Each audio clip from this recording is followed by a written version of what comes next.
Hello and welcome to Cycles of Time, your weekly guide to what's happening on Earth as we make our revolutionary journey around the sun. For time immemorial, our human ancestors have created myths and meanings to help us adapt and thrive as seasons change.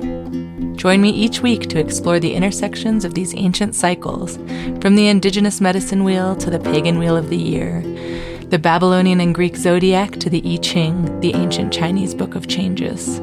I'm your host, Alison Dale, and this is the Cycles of Time podcast.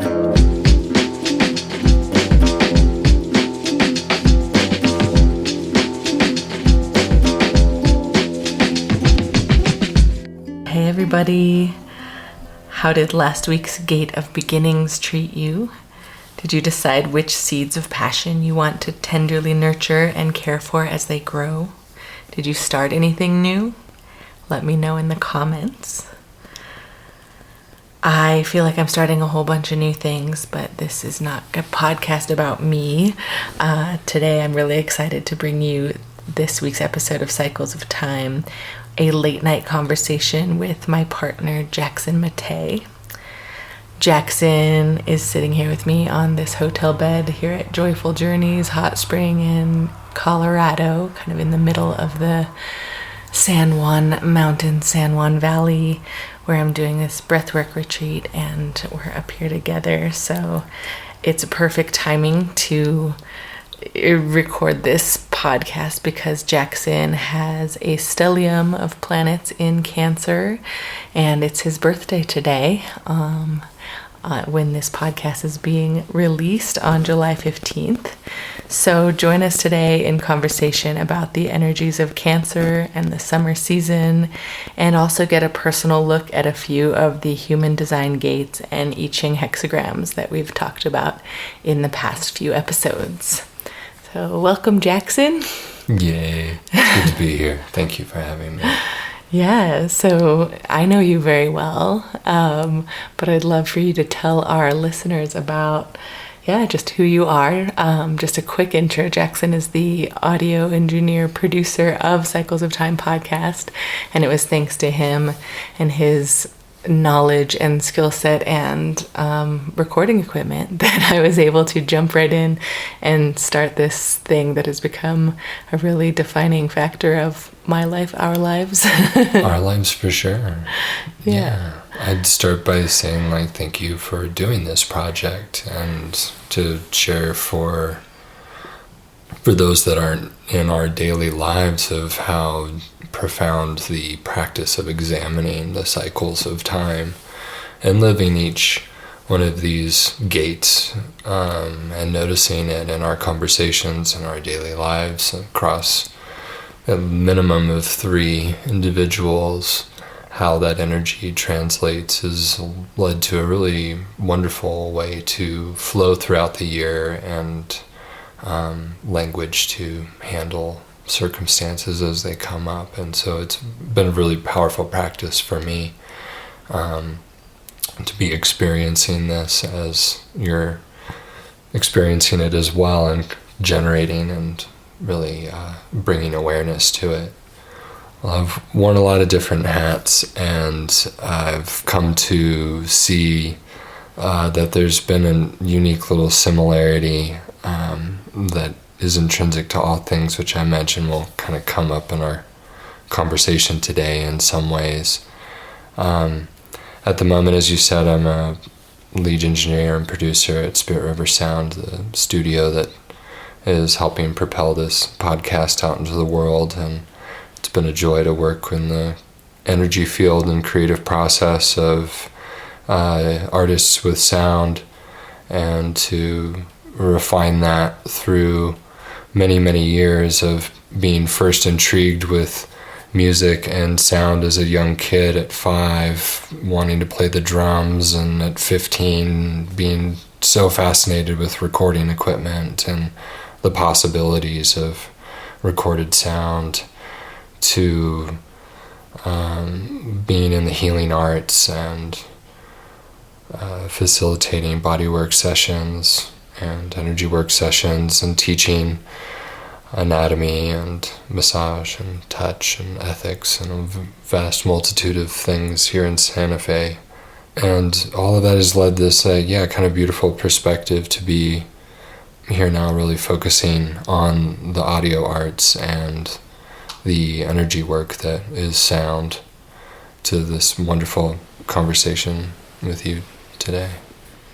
Nice. Thank you for elucidating. Yeah, it's like you can be so close with someone and not always know exactly how they're gonna frame what it is that they do. But yeah, I met you, Jackson, in 2020 during COVID lockdown time, and I think one of our first conversations was about kind of the intersection between breath and sound and vibrations and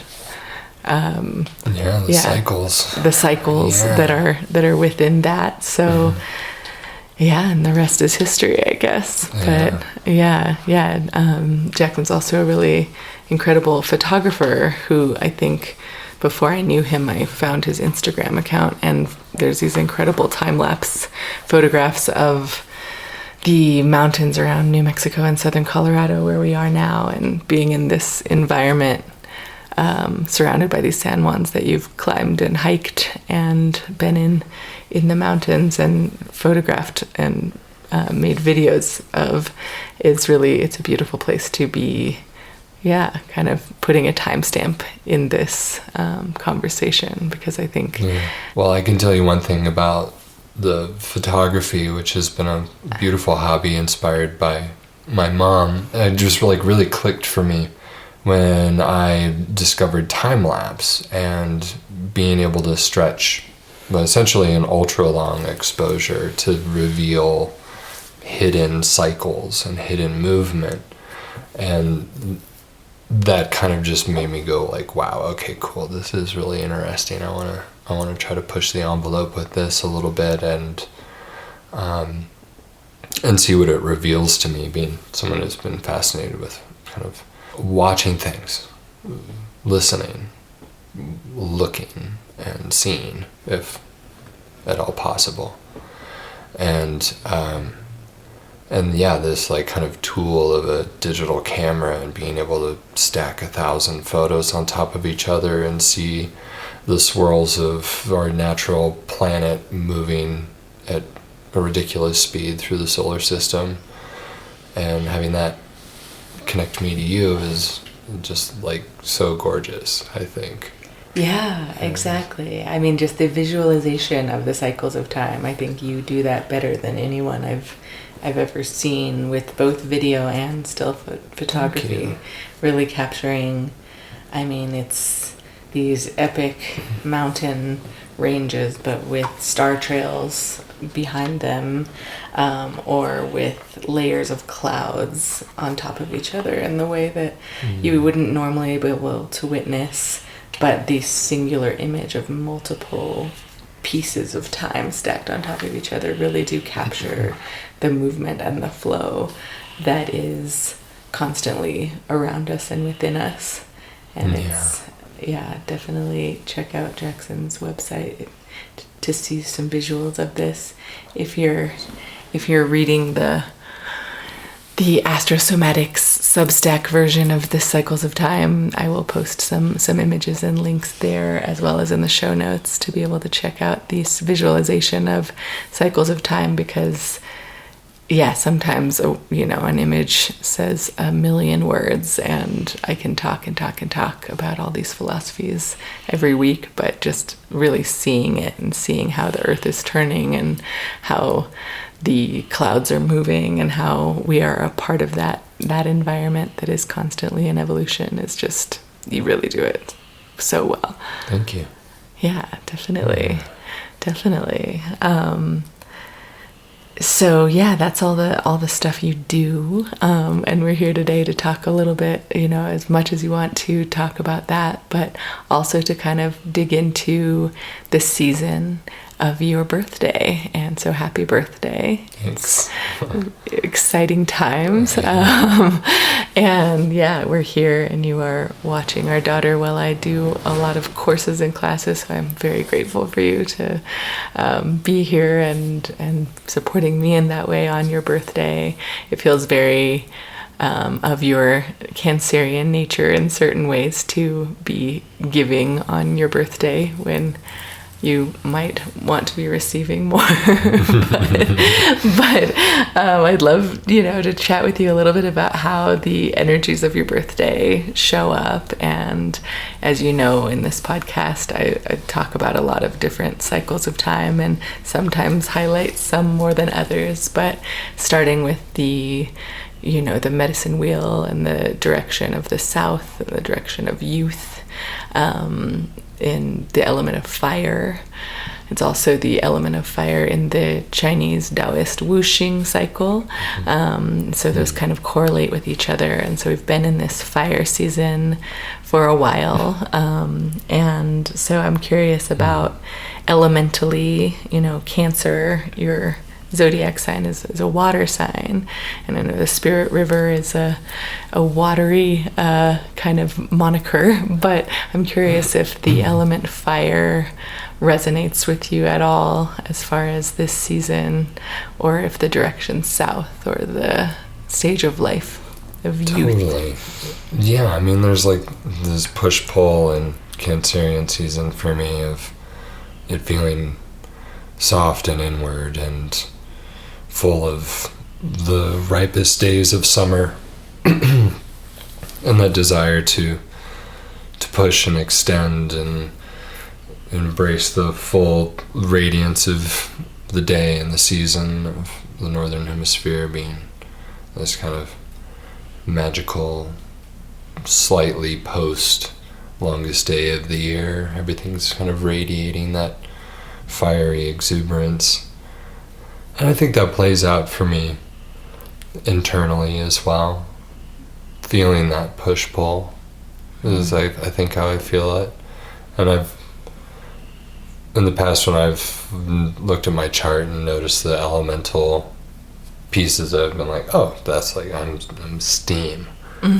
Fire and water, a lot of fire. Yeah, you're right. I'm like, oh, okay, like, I think I can resonate with steam. It's strangely grounding. It's quite therapeutic. Yeah. Yeah. You do love a steam room. I can attest to that. I've found that to be the epitome of the spa experience, aside from perhaps a good soak.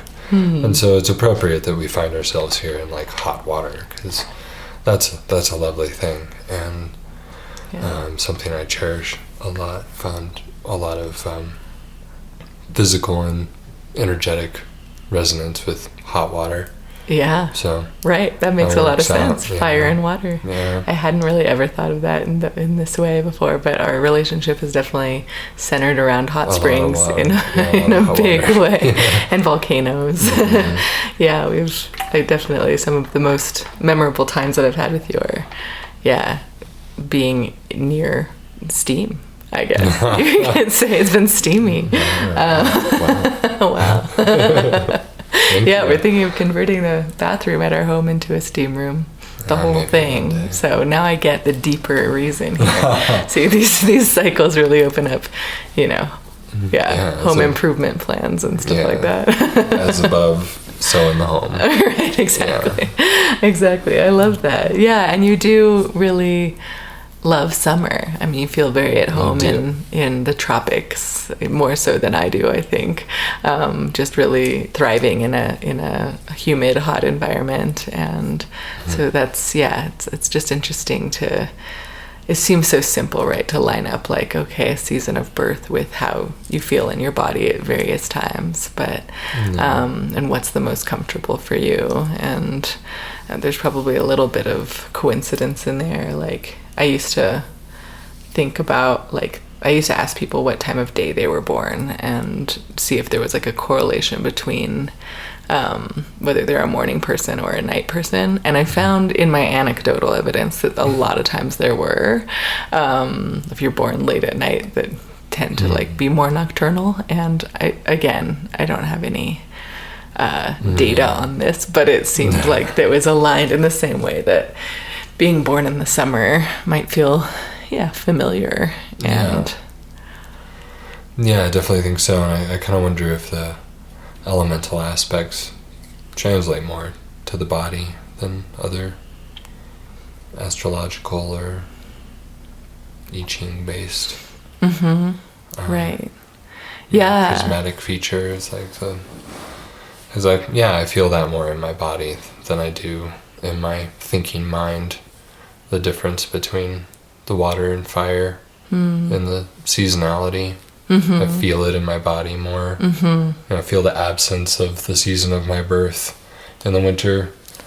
Right. And less than think about it kind of thing. Yeah. That's so interesting. Yeah, I mean, our last guest on the podcast, Daje, was also born in Gemini season, but also just, she related to the heat and to that season in a big way. And I was born in the fall, kind of right between between summer and winter. And so for me, it's almost like I couldn't choose. I love them both. And again, who knows how data-driven this is, but it's fascinating to just like pause and think about how your birthday, just the basic elements of how the weather feels when you take your first breath, how that would parlay into the rest of your lived experience. So yeah, totally. Yeah. And then your Leo rising as well. So your rising sign is a fire sign.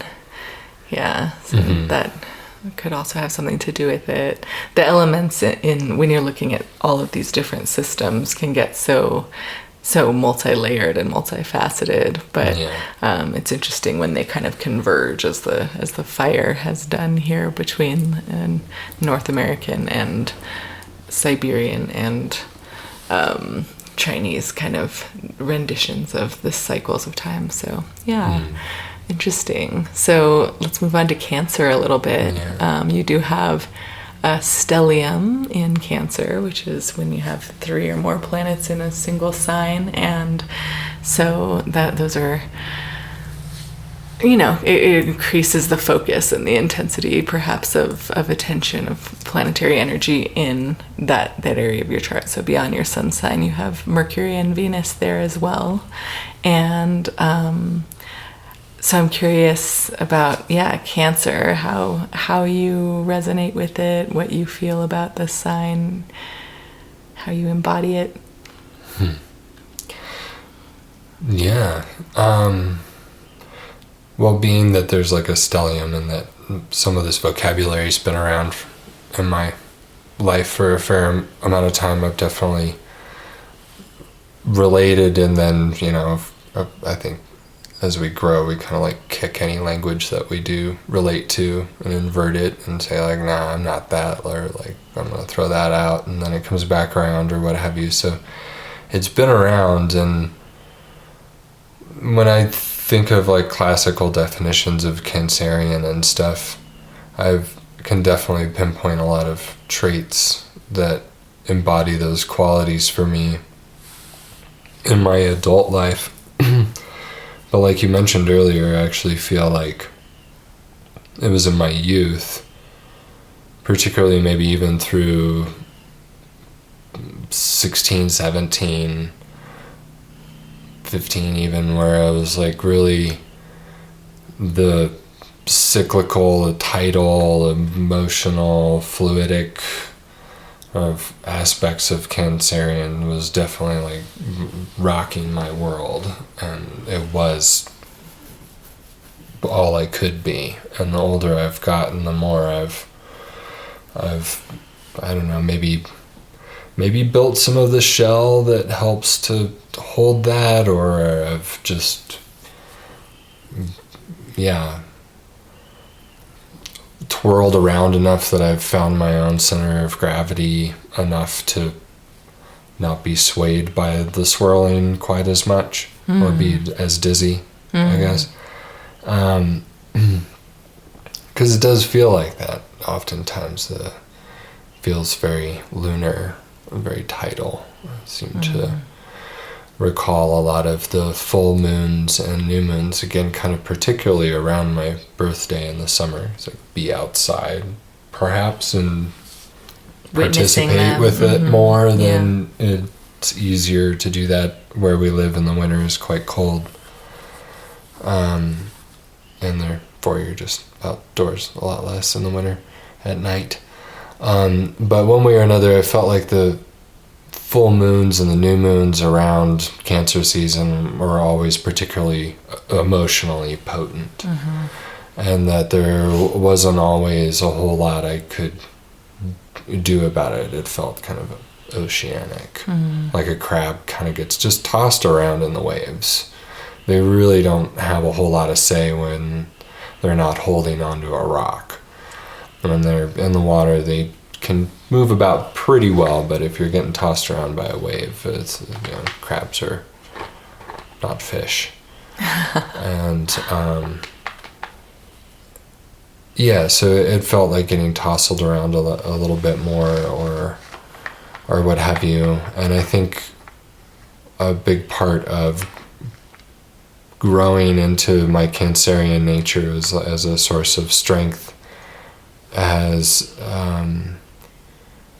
been related to my understanding of responding and healthy care, boundaried care, self-care, and using that tool in all sorts of ways, and not just to take care of others as a sentence with a period at the end, but to make it part of a paragraph of myself and my surroundings and the people around me and what I care about doing and the projects I'm involved in and study. And I think it's hard to pin down, and I think that's maybe part of it. Yeah. Or maybe I'm just a little off base, but it's a broad topic, I would say. No, I love that. I love everything you said about the word tidal, especially. I mean, Cancer is natural ruler is the moon, and it's, Cancer is all about the cycles, and is really, the crab sheds its shell and molts it off and grows a new one, and like this animal or the hermit crab will go out and find a new shell, but there is a constant change within Cancer's environment, and as far as the animal representation and totem and the environment that they live in and the moon and the tides, it's all interconnected in that way. And I think that the way you explained living that experience seems really vulnerable and authentic to acknowledge that living in rapidly changing environments and times is challenging, and you do have to build that kind of armor and that shell. And I love that, part of that for you sounds like it's just extending the notion of what it means to care. And I think that that's really beautiful. And it's interesting, so this week, at the end of the week, so the beginning of the week is your birthday, and the end of the week on the 21st is a full moon. So you said you were affected by the moons of Cancer season. Makes a lot of sense. And we'll probably be outdoors staring at that bright moon for this upcoming one when we get back to Santa Fe. But this year it's a second Capricorn full moon. So every year there are 13 moons and 12 signs, and so every year one of the signs gets a double dose of a full moon, and this year it happens to be in Capricorn. So we had one on June 21st at the beginning of Cancer season, and then at the very end of Cancer season, entering Leo season, we're going to have this second Capricorn full moon. And for full moons, I'm sure you've heard me talk about this, but I love looking at them as mirrors across the sky, where the sun is in the opposite sign of the moon. And so the sun being in your sign and the very end of your sign of Cancer, your sun sign, the moon will be in the sign that's opposite from you, opposite from your sun, in Capricorn. And I'm curious if you have any if you know anything about that polarity between Cancer and Capricorn, or if that's been anything that you've been consciously aware of. It's one that I'm like less proficient in, but I think the nut of what I would say about that is that I feel like whatever Capricorn is what I expect other people expect me to be like. Interesting. Can you elaborate on that a little bit? I don't know there's much else to elaborate on. Like, it's rarely real, but it's my expectation of what someone else would think I should behave like. And how is that? Driving, more clear, more defined, more cutting, less emotional, having the right answer, having like all the little boxes very much in line. And I, again, am hesitant to speak much deeper than the metaphor I gave earlier, because I am not very fluent with the metaphors of the Capricorn energy to the degree that I think I would be speaking accurately. Right. Yeah. Yeah. I mean, you're not an astrologer, but you definitely hit a lot of, the themes on the head as far as what that polarity looks like. It's the, stereotypically Cancer is nurturing and caring and kind of motherly in a certain way, tidal, responsive to the tides as they come and go, and the ebbs and flows of life as they constantly change. And then Capricorn is the sea goat, where it's, the goat with a fishtail that can swim from the bottom of the sea up to the top of the tallest peak with a certain dedication and determination. And I like to look at the polarities of the full moon, polarities of across the zodiac as within a same axis, like the same thematic umbrella. And so between Cancer and Capricorn, they both are, I think of it as the axis of care and nurturance, even though those words are more attributed to Cancer. But I think that Capricorn is a different way of caring and nurturing for something, which is more, in a gendered language, it's more paternal perhaps, and Cancer is more maternal. So there's the setting the goals and having the discipline to achieve those goals on the side of the Capricorn full moon, and then the sun is in the kind of day-to-day tending to the the plants and pruning off the dead leaves and being very attentive. And to me, it's like a seasonal difference as well. Like, you have the summer solstice as the beginning of Cancer season, and the winter solstice is the beginning of Capricorn season. And so when you look at that polarity and the environments that you'd be in, like if you were born 6 months later, you'd be born in like the depths of winter, where it's very important to think about the future and plan to check those boxes, because you care and want to nurture yourself and others, right?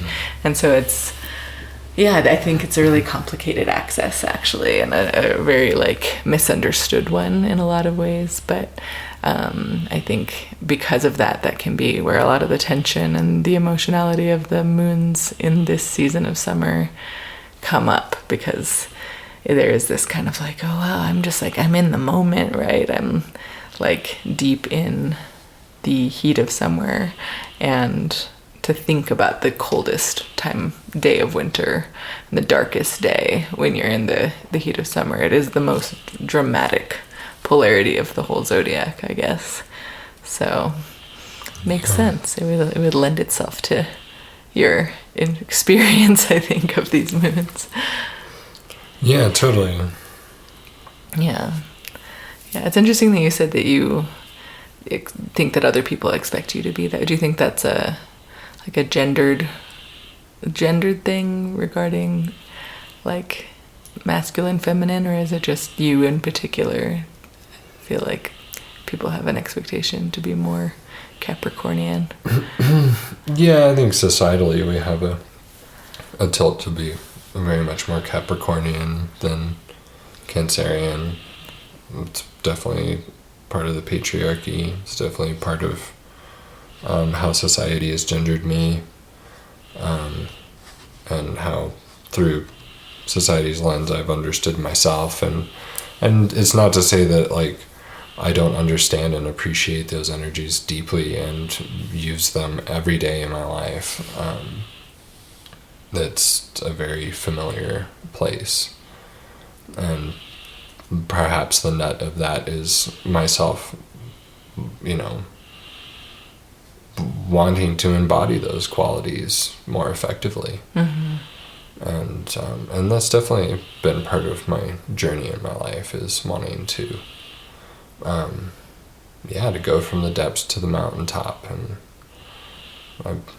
And you do. I do. And you do. And yes, I do. You So are a it's mountain not like climber. not part of the daily lived experience for me. So, but it definitely can be superseded in the moment or on the day, I would say, by the moment and what is alive in the moment to nurture and care for in that way. There's definitely a very difficult balance to be struck, especially in today's modern world.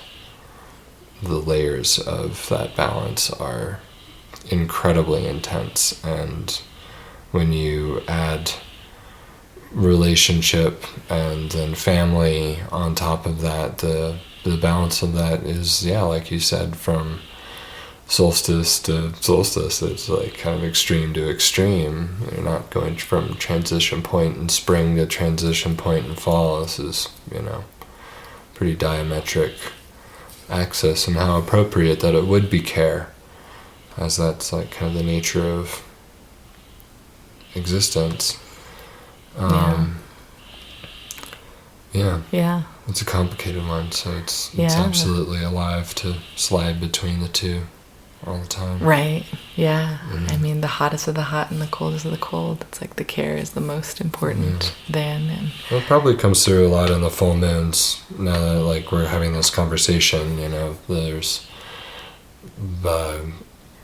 some of the more overwhelming experiences on full moons can be of an antithesis to getting things done and checking the boxes and making, quote air quotes, forward progress. Right. But As emotional far as progress is not actually linear. right. It's really how it shows up as a nonlinear format, and you're not. Yeah, you're not up and to the right, but you're letting yourself sit in that circle and with others and feel it. Mm-hmm. Yeah, it's interesting talking about the tides and the ebbs and flows and the kind of climbing in and out of the ocean. If you can hear a tidal sound in the background of this audio, I'm not sure if you can, but there's a deep resonant breath that's coming in pretty loud, and that is the sound of our daughter Tala, who's laying on the bed in the hotel room, just passed out after a whole day of play with you, this incredible father figure in her life. And just seeing these Cancerian themes of tending to and nurturing, and just moment to moment experiences, like to see that through the eyes of a child, it's really, really amazing, and I have so much gratitude for that. Me too. Yeah, me too. It's an amazing experience. It's definitely where it all makes the most sense. Yeah, right. Yeah, it's where it's supposed to be. It's its home. Yeah. Yeah, it's so, I mean, as far as it sounds like your values are really shining through there, because I agree with you, and you've always been very clear on the values with no hesitancy as far as family and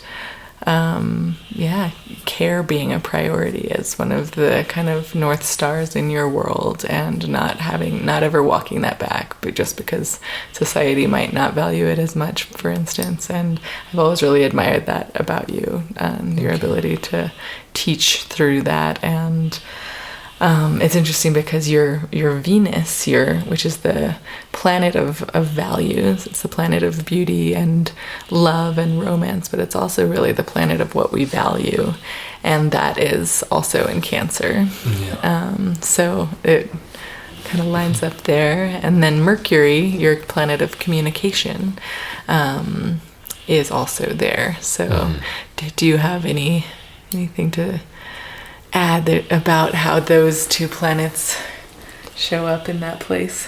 Yeah, you said it for me pretty much. Venus, or I value care and kindness, probably as much as anything, and I feel like that has the most profound positive impact. Awareness and kindness is all we need. And communication is the wire that love is transmitted on. It's that ether that carries sound. You can't have music without air. You can't transmit the thing without the ether and that kind of space. So it makes sense that those things are all there, and I feel like I've had an ability to express my emotions verbally in ways that can be understood, and express care that can be understood by a variety of different people in different ways. Though, as we may talk about later, that backfires a good bit, being a heretic. But I feel like I have some words to connect to my heart. Absolutely. 100%. It's, you've taught me so much about that, about expressing in the moment the feelings that come up. And I have very little water in my astrology chart, water element, and so it's a beautiful. I called in a water person right before I met you, and I feel like you've brought that through as far as how sound is transmitted through air and through water, and it's the flow and it's the immediacy of expression and not holding on to things. And even though I guess crabs are holding on to the rock so they don't flow around, but once they give in, they're just they're in it. And I've really just learned so much from you about that way of expressing, and I'm very grateful for that. Oh, thanks. Yeah. So I'm curious just to zoom out a little bit. I do want to get into a little bit of the gates in human design, because I think those are fascinating as the micro seasons that are very specific. But I'm curious, just to zoom out about, I'm obviously really into astrology and have been since I met you, and talking about archetypes and kind of putting labels on things in certain ways. And I'm curious just if that's something that you were keen on doing before you met me, or if that you've been influenced by that, and if it just kind of what it feels like to be involved with me intimately as I go through this process. I couldn't help but zoom out to ask the question of the person who's around me the most. Like, you mean of the labeling piece? Not even, but just kind of the paying attention to the world and to people through these lenses of these ancient archetypes and seasonal archetypes that are both, I feel like, created by humans, and also created by the natural world and the cycles of the natural world. But I'm just curious, I guess, to be blatant, it's a lot of men that I've met have had more resistance. I've met plenty of male astrologers, obviously, but they're, in general, I don't think I've ever had a partner who's had an interest or been willing to lean in beyond just humoring it. And so I'm just curious because you do seem very well versed in this language of understanding through these archetypical lenses. So yeah. Well, you've definitely helped that, and I mean that's the ticket. I think it's a language.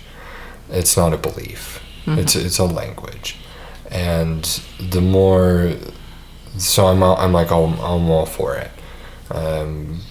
Be it any one of the modalities that you focus on. I'm kind of getting carried along and bringing some of the knowledge that I've accrued along my life, but I think that it's building a common language for esoteric, unique experiences, individual somatic experiences that really don't have much categories or like vocabulary around them already, or so much vocabulary has to be used that the essence of that experience of what it means to be me or what it means to be you, I mean, we can't really ever truly communicate what that is. That's kind of the beauty of life, it is truly your own, and it's so precious, and there is this but it's also so interconnected. We are all still one, and so to want to communicate that individual experience to each other is like so beautifully intrinsically human. And then we're journeying on this massive cycle of time through the Milky Way, and that's pretty crazy, and that has like different flavors that we pass through. We need language to describe that, and we feel it in our bodies because our bodies are of the Milky Way, and we are affected by that stuff. So if we have this deeper fluency as we've been building over the years, that we can have an easier time relating to each other and understanding maybe perhaps the more subtle and sometimes the more gross and large aspects of our daily life. So I think your study has been really helpful, and you've, as this podcast is evidence of, you've not gotten so pinpointedly focused in a patriarchal kind of way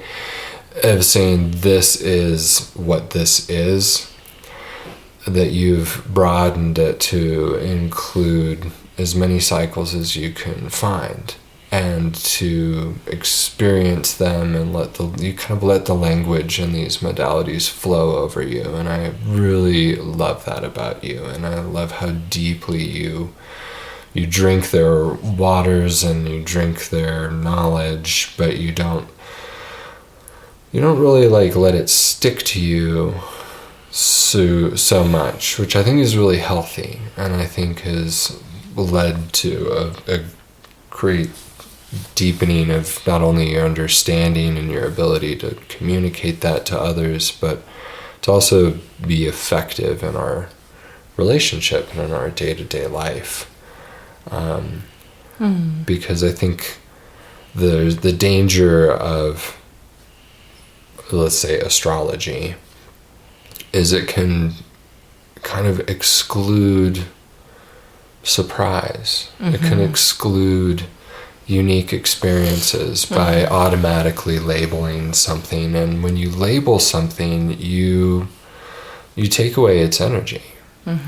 When you see a pattern in yourself and you can actually name it, it ceases to have the same kind of sway or power that it once did. And it's kind of the same with this. It's like, oh, what's going on? Oh, it's this particular thing. Oh, it's that. Okay. Right. Oh, it's that noise outside. Oh, it's the wind. Oh, okay. No big deal.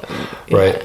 So you stop writing poetry about it. Stop writing poetry about it. But yeah, that noise before we knew it was the wind could be an entire universe of potential.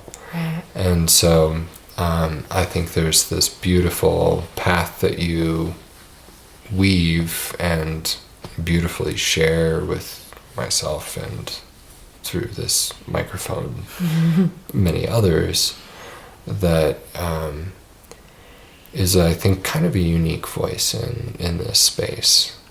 Oh, thank you. You know, Wow. it's a really healthy one. You know, it's not defining others' experiences for them, but providing adjectives to paint the landscape in ways that maybe bring a sense of connection and of mutual understanding. So I know that there will be somebody that listens to this that resonates with what we're talking about. And otherwise it's just us in a room, or it's me and my thoughts, and that's comforting, even as a hermit. So, yeah. That's a long-winded answer. No, thank you so much for that. I'm very proud of you. Oh, Yeah. and that's another thing you also remind me of so well, how to live in pride and feel pride for those around you and yourself. That's right, you Leo rising. Yeah, pride. We are prides of lion. We are both. Yeah. We are both lion rising, so we are a pride together, and I'm proud of you too. I language, really thinking about it as multilinguistic. I think I hadn't really actually thought about that before, so it's really helpful to have this reflection as I deepen into this project. You know, sometimes you start a project and it's very easy to start because you have this beautiful audio studio in your house and a wonderful, beautiful human that is going to help you edit it and produce it, and you're just like, yeah, let's go. And that was me with this podcast. And then, you know, a few months in, I'm like, whoa, this is really changing me and really affecting me, and also my relationships. And so I had to ask on air, you know, if it was for the better or for the worse, to be honest. Like, we can edit this out if you want. No. It's a confirmation. I think the study of this is really powerful, and the different slices of cycles that this brings to life makes I'm excited to live next year deeper with these. I think you should help other people do that too. Well, I hope in a deeper way than this podcast. You know, like if I had a calendar or a workbook or something like that to like connect my life, or an app that helped me really not just know that this is, you know, the gate of details or whatever, but be like, I'm gonna juice this thing. I understand it after living a few of these cycles, and now I want to like surf and not be just tossed around on the waves, or like out of breath sometimes. Yeah, maybe, know when they're coming before they come, and have a little bit of insight. Yeah. And just see where that like takes me. Totally. That's the long goal, the stretch goal there, is to work this into larger containers. And yeah, I mean, sometimes I feel like I'm doing too much. I think that's a fear for a lot of us in our society. Do too much. You got to have something simple that you can brand. And so sometimes I'm like, oh my God, like my mom told me she's like, I love listening to your podcast, but I wouldn't be able to pass a test. And I'm like, well, that's the thing. There is no test.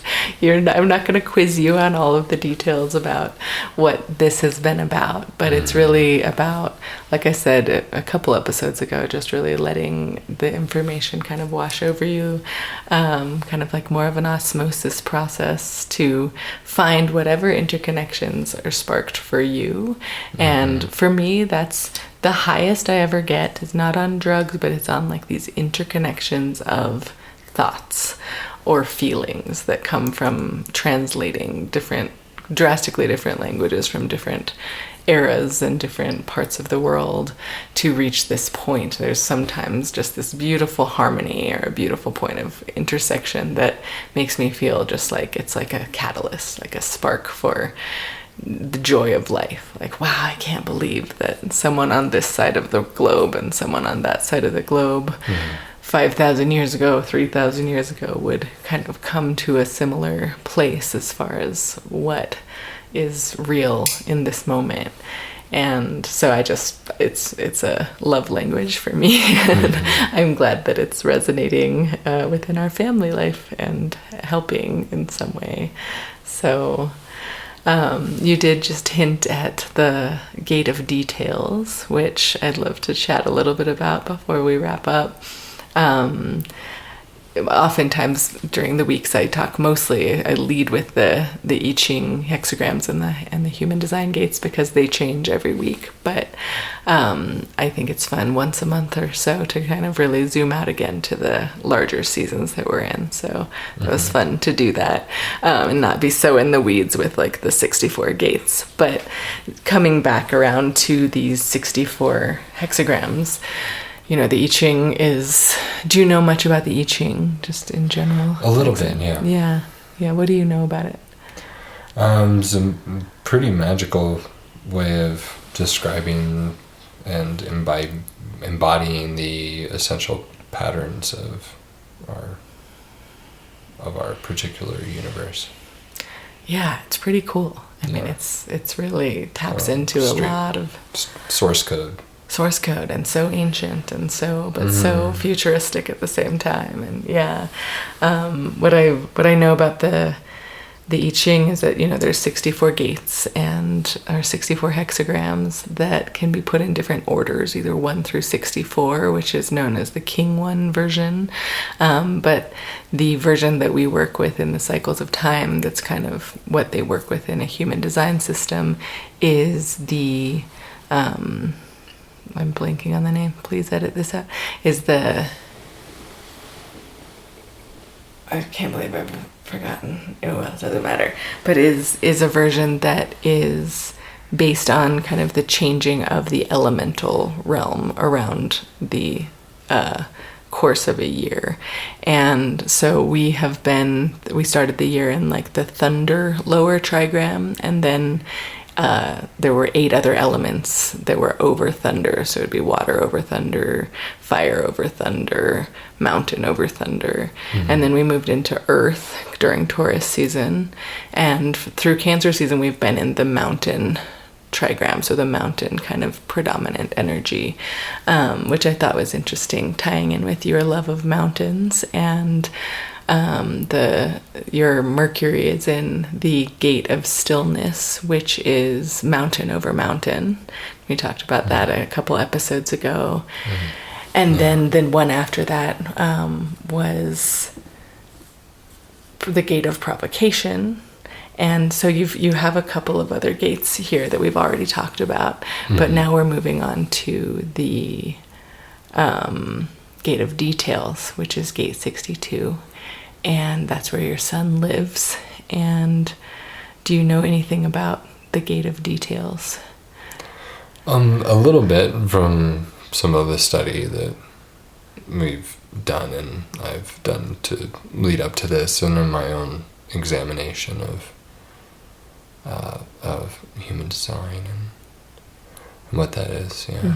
Yeah. So what's interesting about the I Ching's 64 hexagrams, that's something that I recently kind of had reiterated, is that so out of the 64 hexagrams, the first 2 are kind of the prologue to the book. And so gates 1 and 2, or hexagrams 1 and 2, are like the prologue. And then gates 63 and 64 are kind of like the epilogue. And so it's really like the meat of the book, if you will, is gate 3 through 62. But 62 is like the final index or glossary of the book. So that's something that I didn't really understand so much, but I've heard that described in both human design and in the I Ching as far as how to look at these hexagrams. It's like, 3 through 61 are kind of this world. 62 is the glossary or index, and then 63 and 64 are like the epilogue, talking about what's going to come in the next book kind of thing. And so when you look at 62 as an index, and it's also known as the gate of details, I'm curious what that brings up for you, or how you resonate with those words. Yeah, it's intriguing language. it's interesting. I feel like I can pick up some of that language, but it doesn't carry me quite all the way into the simplest nut. Which maybe I'll figure out someday, but it isn't right now. Because I feel like the gate of details implies, I'm a very detail-oriented person, and I am. I can certainly be so, and I very much appreciate the subtle aspects of things, and find myself gravitating towards the minutiae of things. But in a larger way, it does feel like knowing the index of the book, that the essential detail of everything is kind of there. It's just sort of simply listed. And that's sort of the crux of detail, is that when you zoom in enough, it's all the same. And you actually really don't have to zoom in that far before it's really all just the same stuff. And that's really powerful and poetic to observe, and could potentially get lost in a little bit. Kind of like fractal nature. It's like staring at a fractal on a computer and it's swirling, and you're just like, whoa, I can either get really nauseous, or I can just be like, cool, I get it. I get it. I could sit here for 100 years and it would be this, I get the fractal. If I look over here and it's the same fractal, it's just a different color.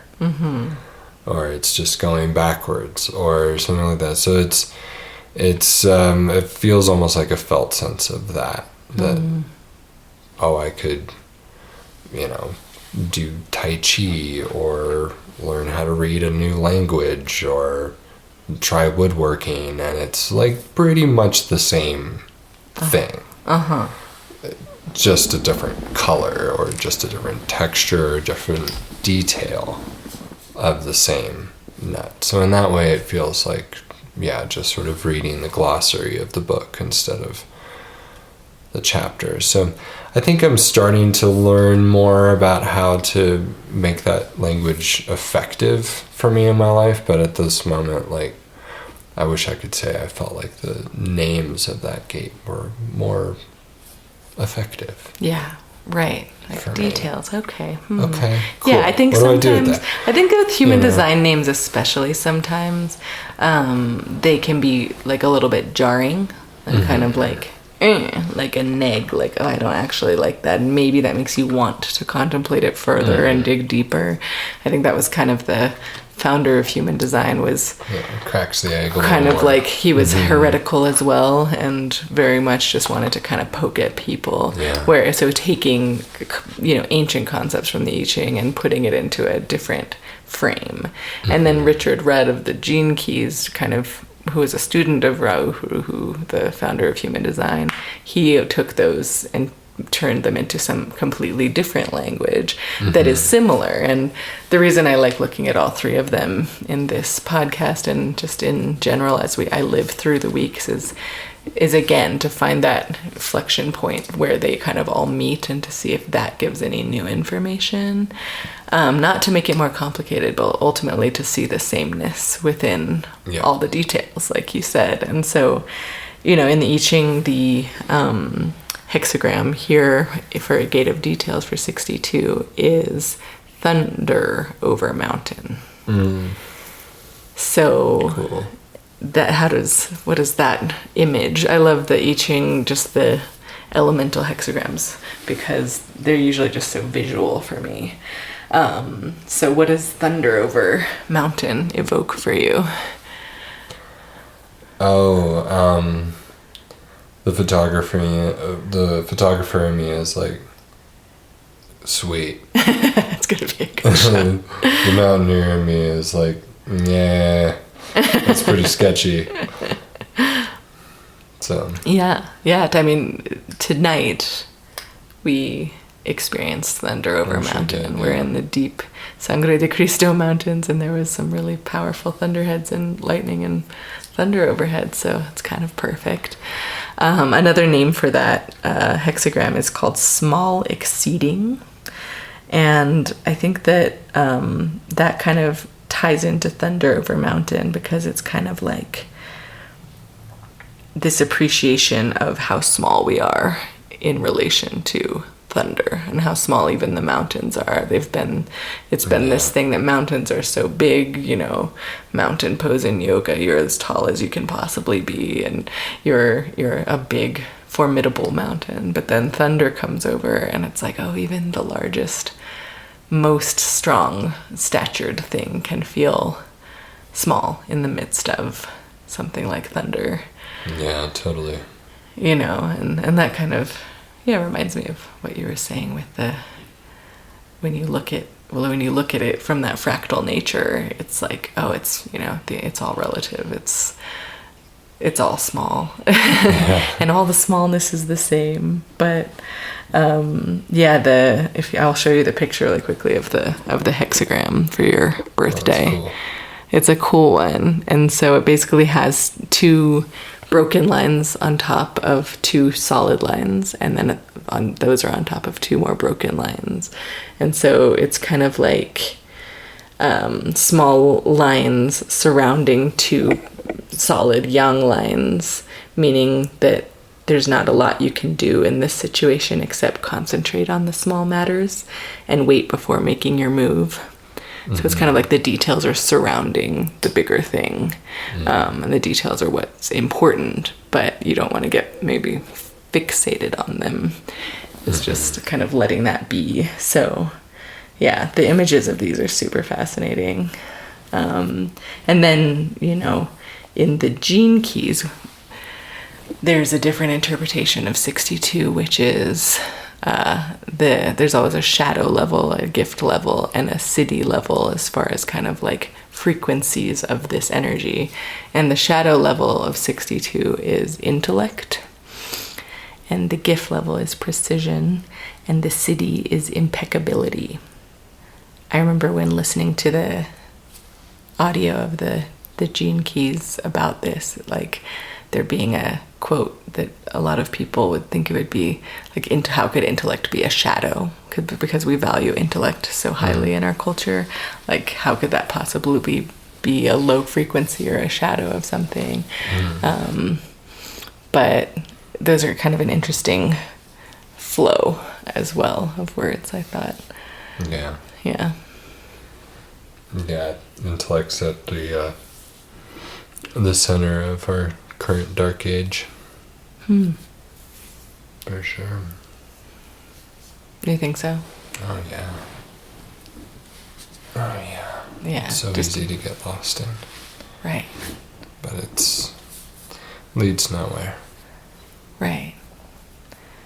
Right. It's this hyper obsession with the mind and the thinking brain as the only important organ in our bodies that... Yeah.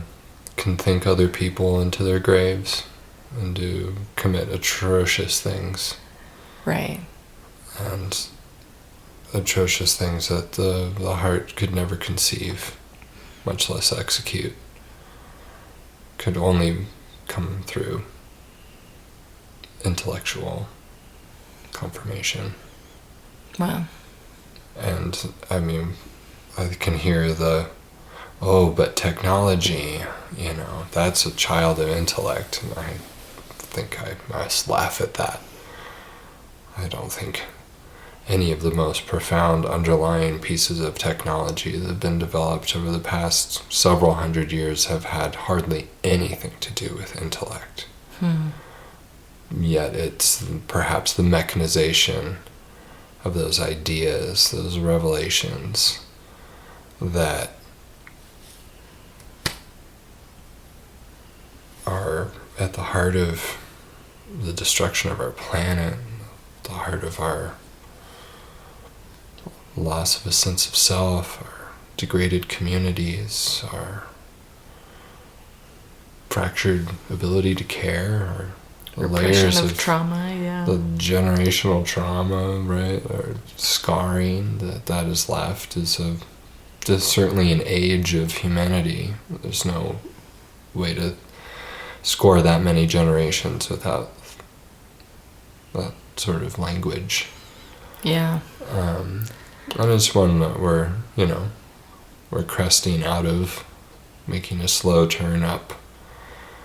But, even the underlying technology that lets anyone listen to this music, this audio, came not from an intellect, but came from a guy taking a lot of MDMA and walking around Manhattan until he could see source code in life, and he went home and wrote it down, and lo and behold, it's the foundational code that lets a computer understand what sound is. Wow.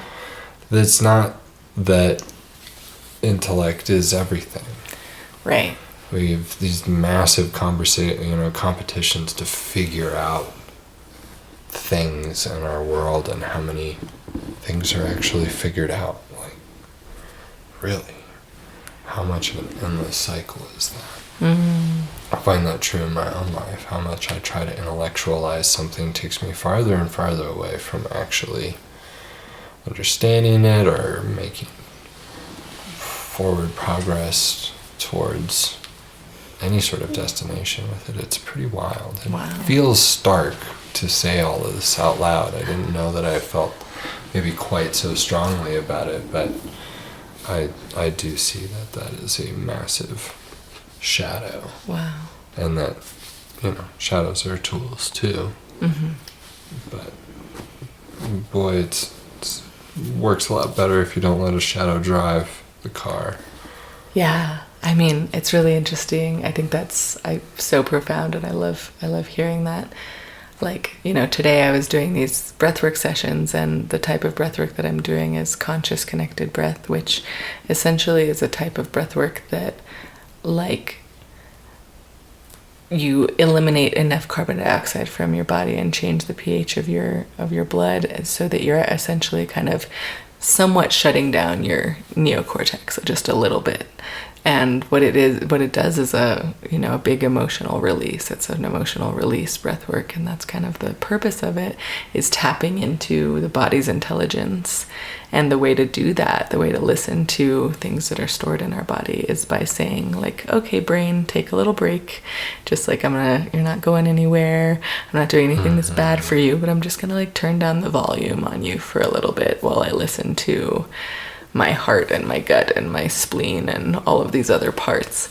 Yeah. And I think that's why it was so striking of a practice for me since I first started doing it, and why I've continued down this path to become certified as a facilitator, is because I think you're right. I think that culturally speaking, we are very deep in the hyper pedestalization of the intellect to our detriment. And I definitely agree with you there. It's like the saying that the devil's in the details, but then there's also the saying that God is in the details. And I've always thought it was interesting that when I hear the word details and think of a catchphrase, I'm like, oh yeah, the devil and God. How is that possible? Let's think about that, right? Is it like, wait, are they the same thing? I know, like, what's going on here? That's too binary anyway. Right. But yeah, it's like the idea of like you're in the glossary of the whole book, right? Mm-hmm. And you're reading through every single little thing that happened in the index, and every single word and every definition of every word and where it's found on every single page. And by doing that, you can become very, you can have a lot of data to spit out, but like, are you actually going to get the meaning of the book by obsessively going through each line of where each word shows up? Like, probably not. You're going to get mired. You're going to get overwhelmed and probably distracted and sidetracked from the real essence of the wholeness, right? And so, just this idea that as you transcend that level of obsession with detail, you can use those details for the cumulative big picture, I guess. Yeah. Yeah, my teacher a long time ago said one day, she was like, I had the most profound dream. And I was sitting on a beach, and it was a plane that had one of those sort of long ticker tape advertisements strung out behind it. And I was really stressed out at the time, trying to figure out my business and this book I was trying to write. And the ticker tape on the plane said, "The details flow through." And that has definitely stuck with me. That all the little things that the intellect wants to get stuck on, those are the things that tend to be liquid, that tend to flow through. And even in audio engineering is actually kind of like a great place for me to hone this skill set. It's very easy to go. You can go in an infinite loop of adjustments and details and what one could consider perfection or better or any objective intellectualized understanding of it. And the actual benefit is quite arguable oftentimes. That it tends to be the set, the scene, the flow, the experience, not the selection of preamps and settings and minutia, that those things flow through. That if you hold to the larger theme of things, you can't there's a much better way for me to say that. You can't hold the details while being present. You can't be mired in the details when you're in the moment. Right. So if you're mired in the details, you're not in the moment. You're somewhere else. Yeah. That's beautiful. I love that ticker tape plane. That's beautiful. It's a good one. Yeah. Sometimes I go into your audio studio and I'm like, oh my gosh, you have like 25 tracks of different instruments open on this album, and I'm like, that's a lot. And you're like, oh, this isn't even a fraction of what it's gonna be. And I'm like, oh my god, that's a lot of details to keep track of, like even just that many tracks, let alone the things that are happening to each one of those tracks. It's like, totally. Yeah, it requires an attention to detail to do that type of work. But if you get lost in it, then you're not going to be a good engineer. You have to see the whole forest, right? Yeah. I think that's part of like the pursuit of this podcast and life and stuff too, and the benefit of intellectualization is I have to like intellectually understand why and what all of those things are doing enough that I can let go. And it's like, you want to be a musician who knows their scales so good that you don't have to think about them anymore. Right. Just make music. Just there. Yeah. You're just playing jazz or whatever. Totally. It's EDM and it's pre-programmed. But there's something to just letting just enough off the reins and to reckon into that gene keys. That's sort of the city aspect is where you've crescendoed through the intellectualization of the details, through the sort of portal of the present, and lo and behold, like you kind of have to go through the navel, and you just are the glossary. And so when people start to talk to you, it's a very intimidating thing that I've touched a number of times in my life, and it's wild and weird and a subject for a whole different conversation, but you become that, and so you're just sort of talking to the glossary of the I Ching's source code, and it's weird. And like the one who is doing that doesn't know that that's what's happening. There's not enough over-intellectualization of that to even be aware of it. It's like, well, there's a Ram Dass story where he meets his guru, and in India, after searching, and the nut of it, he was like, this guy just didn't know that he was enlightened. He had no idea what was going on, but he knew everything. So you have to let go of the knower to be the knowledge. Is the simplest way to frame that. And I definitely think that's like the highest energy of what that gate is. And perhaps for me in my own personal life, that is the nut. I don't need to know the things. I just want to be the thing. And even wanting that is a strange thing. But it feels like it's part of my essence and part of what this energy is that we're talking about. A very small part of it, perhaps, but very pure. Yeah. Wow.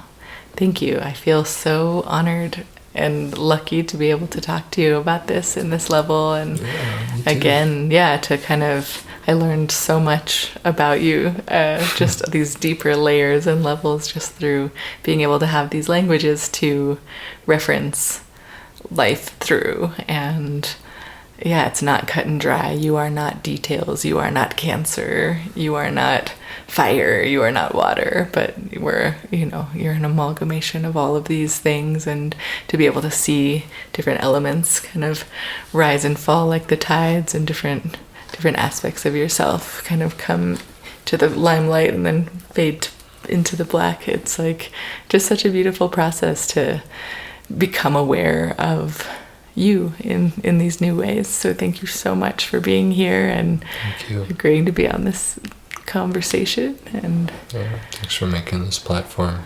And everyone out there, thank you for listening. And I'd love to hear how the Gate of Details shows up for you this week. The Gate of Thunder over Mountain.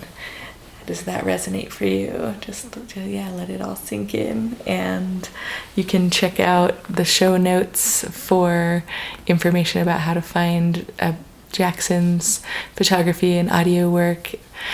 All right, we'll have a lovely, lovely week ahead, and I'll see you next week.